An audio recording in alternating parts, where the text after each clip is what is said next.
Anak ni Yasmin Cordy na bully umano sa school.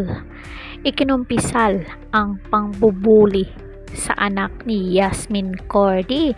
Nakakabader ang inilahad ni Yasmin Cordy tungkol sa di umano'y pambubuli sa kanyang anak na nasa junior high school. Sa kanyang Facebook page, sinabi nga ng aktres ang kanyang 12 years old na anak na babae ay biktima ng bullying dahil sa unable to keep up with group messages about their upcoming Christmas party habang sila ay nasa labas ng bansa.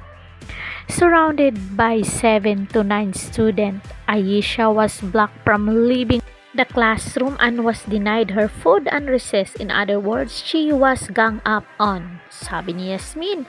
Bukod pa sa nagpahinga raw ang anak sa kanyang schooling pagkatapos itong harass nang kunan ito ng video without her consent. This caused her paranoid and anxiety.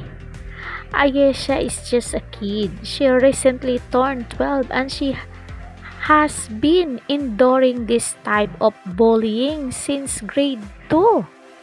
Alarming, this has led to the creation of an online Ayesha hate club targeting her for some reason. Some of these students are now in her class. Dagdag pa ni Yasmin.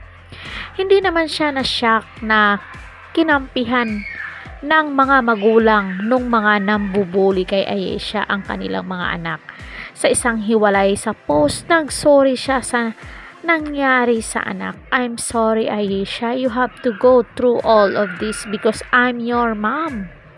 But I will always be here for you. I will protect you with all my life.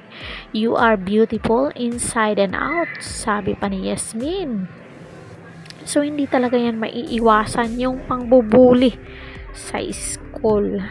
Sana naman yung mga parents na unahin talaga yung attitude, unahin na i-guide sa bahay yung mga bata para pagpunta doon sa school, hindi mahirapan yung teacher. Kasi,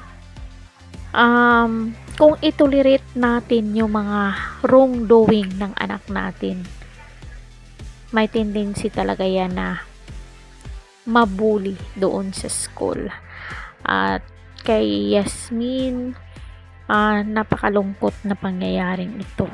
Kasi siyempre, mahirap mabuli. Lalo na magkaroon ng yung anak mo naging paranoid at nagka-anxiety na dahil sa pambubuli. So, anong sa inyo dito mga marites? Comment down dyan sa baba kung ano ang inyong naging pahayag dito. Don't forget to like, share, and subscribe. Kung bago pa lang kayo dito sa ating channel, please hit the notification bell. Carded Official TV. Hanggang sa muli and thank you so much.